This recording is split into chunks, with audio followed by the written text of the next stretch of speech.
All right, since we're working on the lower levels here, lower platform or whatever, we'll go ahead and do a little bit of work off the ground.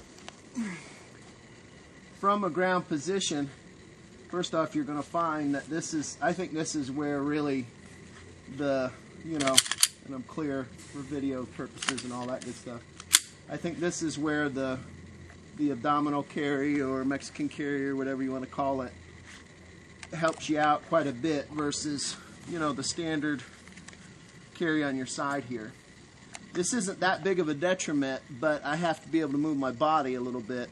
You can come up here if you want. I have to be able to move my body a little bit on the ground to retrieve this, okay?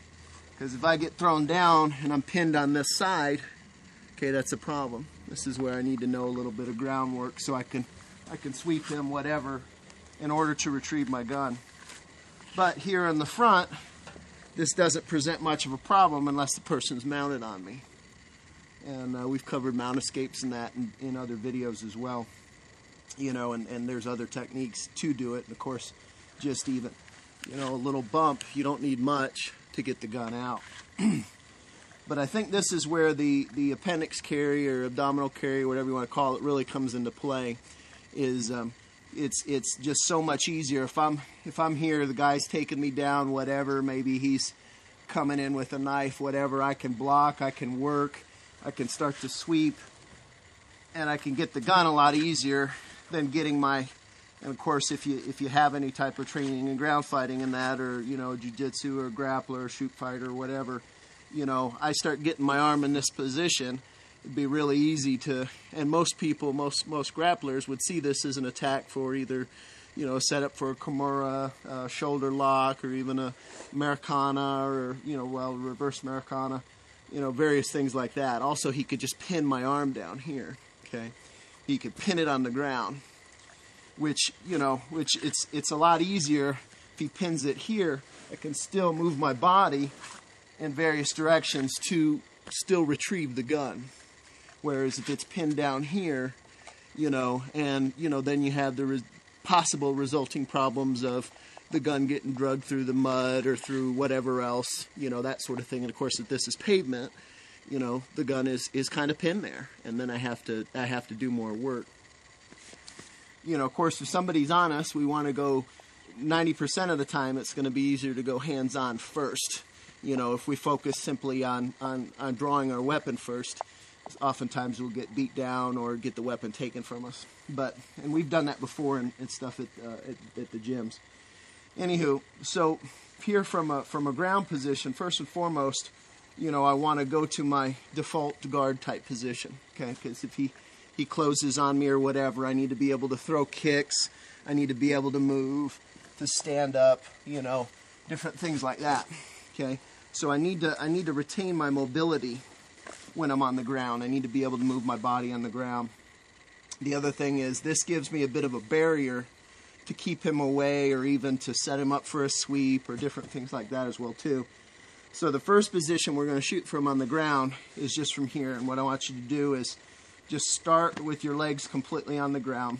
Everybody here is trained before with us, they're all safe. And I want you to draw your gun and just, you know, you can shoot one or two-handed, shoot a little each, okay? And just make a couple of good shots from the targets, these lower targets, so we don't have rounds flying over the berm. And I want you to physically think about, depending on where you're carrying your holster, or carrying your pistol, because there's all kinds of different setups here today, is what you would need to do to access your gun, okay? For example, if you're carrying this, well, I'm wearing two holsters today. If you're carrying over here, what do I need to do? Is going this way going to help me retrieve it? Yeah, possibly, but possibly posting this leg and going to make this space here, and then turning my body back, right?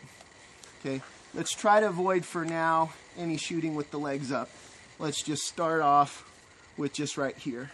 Now, think about it in context of retention possibly also. You know, if the person is right here on top of me, I don't want to shove it out like that. It's going to be really easy to get it taken from me. So, you know, can I just draw and take my shots right here? Yeah, no reason why not, right? Okay, So now, you know, for whatever reason, maybe I've drawn, I've pushed him back, I've hooked a leg, he's fallen back. Now I can lock it out further. So what I want you to do is just get in a supine position like this, and just start with your legs down. You know, everybody's pretty safe, but we don't want anybody to get clipped here. And just draw your gun, take a couple shots, boom, boom, boom, okay, and then reholster.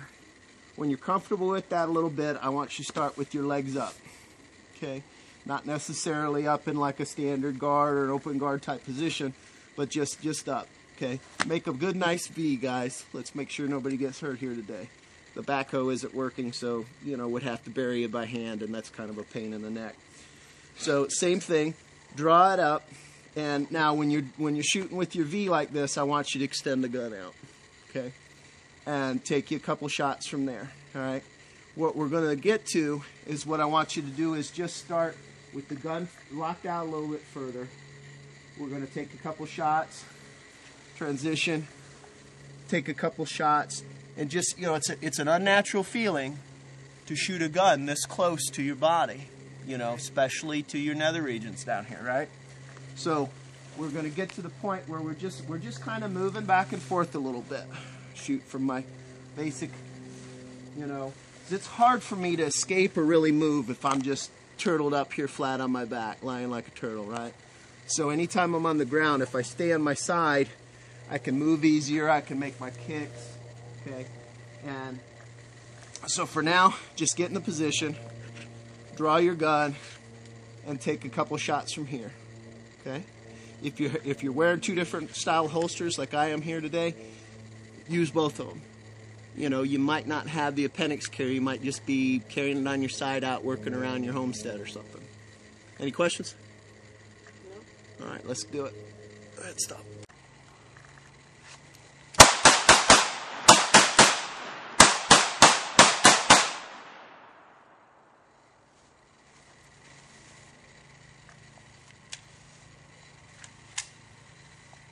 Good.